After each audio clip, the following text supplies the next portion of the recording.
Hello, and welcome to Elizabeth's World, minus COVID, episode 325. I think it's important to note before we begin that today I'm wearing my hot pink cape. So if you look, no sleeves, just the cape. So I'm thinking I'm going to build a whole wardrobe of just cape shirts. It'll become my thing. Okay, the big news is in. All the votes have been tallied, and the big announcement is that we as a collective would rather jump in chocolate, wine, or foam violin sponges. The three of those ranked pretty high together. So I think we just mix them all together. We mix chocolate and wine and violin sponges, and we just dive in. We just go for it. Okay, so I've gotten a lot of questions for the violin tip of the day regarding statements I made about when I start kids and putting no tapes on the violin and not doing nose to scroll. So I do start them right away listening.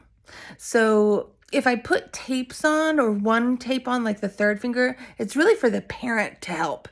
It's not for the child. I teach the plop and not looking at the fingers, but I do teach them to listen right away. So even from day one, I say things like, "Are you listening?" or "Listen, listen." And then I'll say, "Does that two need to be higher?" And they kind of instinctively know.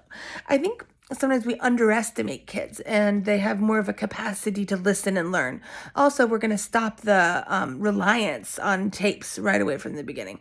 So yeah, I don't do nose to scroll and I don't put tapes on. I know I'm super controversial. Okay, I have some questions. Do you have any superstitions? The only one I have is kind of boring, but for my seniors, I really want them to start other applications after they've turned in their early decision. So I feel like if you start working on your other applications, you're gonna get into your early decision. But if you don't turn them in, you're not gonna get in. This has been proven by one example, but I believe it to be true. Okay, what would I do if I were a man for a day?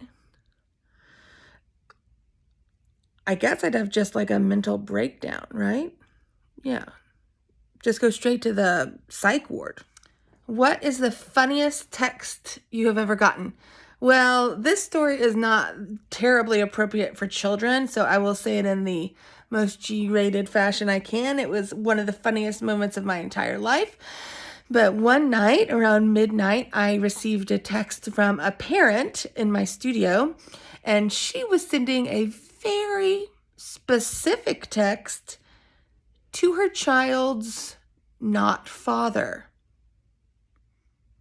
I'll let you put those pieces together, but I was rolling.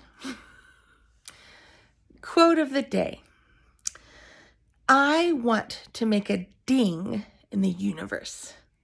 Steve Jobs and Elizabeth.